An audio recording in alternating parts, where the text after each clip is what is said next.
Hello friends, welcome to my channel Right Step Investment and Tax Solution. This is Kulvinder Kaur, your financial advisor and tax consultant. आज हम इस video में discuss करेंगे कि अगर आपका ज्यादा टीडीएस कट गया है तो उसको वापस कैसे लें या उसका रिफंड कैसे क्लेम करें। तो चलिए वीडियो स्टार्ट करते हैं।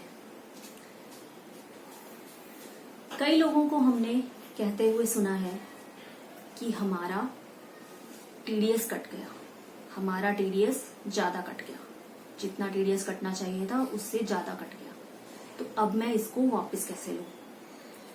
कईयों को ये शिकायत रहती है कि मेरी तो टैक्सेबल इनकम नहीं है, टैक्सेबल सैलरी नहीं है, तो मेरा टीडीएस कैसे कट सकता है। तो इन सब सवालों के जवाब देने के लिए ही मैंने ये वीडियो आपके साथ शेयर करने की कोशिश की है। तो अगर मान लीजिए कि आपका टीडीएस ज्यादा कट गया है तो उसको रिफंड क्लेम करने के लिए हमें क्या करना चाहिए। तो सबसे पहला काम हम यह कर सकते हैं कि हम अगर हमारे इनकम पे टीडीएस कट गया है तो उसको वापस लेने के लिए हमें अपनी इनकम टैक्स रिटर्न टाइम से फाइल करनी पड़ेगी और उसमें अगर हमारे टीडीएस से ज्यादा टैक्स बनता है तो हमें एक्स्ट्रा जो टैक्स होगा वो पे करना पड़ेगा।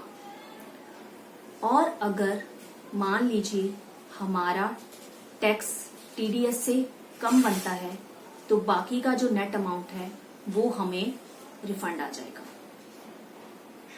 और इसके अलावा अगर हमारी टैक्स की लायबिलिटी बनती ही नहीं जितनी हमारी इनकम है, मींस टैक्स वहां पे जीरो आ गया बट हमारा टीडीएस कटा है, तो वो जितना भी टीडीएस का अमाउंट कटा है वो पूरा रिफंड के थ्रू हम इनकम टैक्स डिपार्टमेंट से रिटर्न फाइल करके क्लेम कर सकते हैं। अगर मान लीजिए कि आपको एफडी के ऊपर इंटरेस्ट मिलता है और उसके ऊपर आपका टीडीएस कट गया है, तो सबसे पहला काम आप यही कर सकते हैं कि इलेक्ट्रॉनिकली आप अपनी इनकम टैक्स रिटर्न फाइल कर सकते हैं और उसमें जो भी एक्सेस टीडीएस कटा है आप उसका क्लेम ले सकते हैं। दूसरा तरीका है कि आप बैंक में 15G फॉर्म टाइमली डिपॉजिट करा दीजिए और उनको ये बोल दीजिए कि हमारी कोई भी और टैक्सेबल इनकम नहीं है तो बैंक आपका टीडीएस नहीं काटेगा। इसके अलावा अगर आप सीनियर सिटीजन हैं तो सीनियर सिटीजन को बहुत ज्यादा फैसिलिटीज प्रोवाइड कराई गई हैं गवर्नमेंट की तरफ से।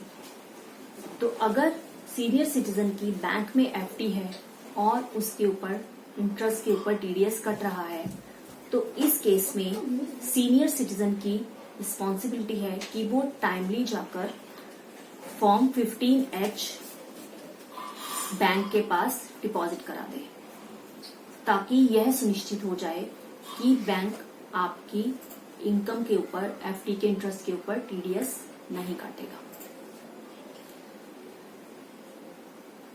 अगर आपने रिटर्न फाइल कर दी तो इसमें आपको रिफंड को चेक कैसे करना है, तो अब इस पे बात कर लेते हैं। अगर मान लीजिए आपने टाइमली अपनी रिटर्न फाइल कर ली है तो ज्यादा से ज्यादा 6 महीने में आपका रिफंड आपके अकाउंट में वापस आ जाता है अगर आपने अपनी पूरी इंफॉर्मेशन वहां पे सही तरीके से फिल करी है तो आप उसको अपने रिफंड को आप वहां से आपके अकाउंट में डायरेक्टली वो इनकम टैक्स डिपार्टमेंट द्वारा ट्रांसफर कर दिया जाएगा। अगर उसमें आपकी कोई भी रिटर्न फाइल करते समय कोई गलती हो जाती है तो उसके अगेंस्ट आपके पास गवर्नमेंट की तरफ से एक लेटर आ जाएगा। अब वो चाहे ऑनलाइन आए चाहे ऑफलाइन आए, उसको आपको ध्यान से पढ़ के उसका प्रॉपर रिप्लाई करना है और आप अगर आपकी रिटर्न में करेक्शन की रिक्वायरमेंट है तो आप करेक्शन करके आप अपना रिफंड क्लेम कर सकते हैं। इसके अलावा आप ऑनलाइन पोर्टल पे जाकर इनकम टैक्स डिपार्टमेंट के ई फाइलिंग इनकम टैक्स डिपार्टमेंट के पोर्टल पे जाकर आप अपने रिफंड को चेक कर सकते हैं कि वो हमें कब तक इशू किया जाएगा या वो उसकी कंडीशन क्या चल रही है हमारे केसेस में। बट इसके लिए सबसे महत्वपूर्ण काम ये है कि आपको टाइमली अपनी रिटर्न फाइल करनी है और दूसरा अपनी रिटर्न को ई-वेरीफाई भी करना जरूरी है। अगर आपने रिटर्न तो फाइल कर दी बट उसको अगर ई-वेरीफाई नहीं किया तो आपको रिफंड नहीं मिलेगा। अगर आपकी ई-वेरीफाई की ऑप्शन वहां पे नहीं आ रही तो आप अपनी रिटर्न फाइल करने के 120 दिन के अंदर इनकम टैक्स डिपार्टमेंट को आईटीआर के नीचे ही एड्रेस लिखा होता है, आप वहां पे स्पीड पोस्ट करके आप उसको 120 दिन के अंदर वहां पे भेजें इनकम टैक्स डिपार्टमेंट के पास। फिर आपकी रिटर्न प्रोसेस होगी। देन उसके बाद अगर आपकी सारी इंफॉर्मेशन ओके है तो आपको टाइमली रिफंड आ जाएगा।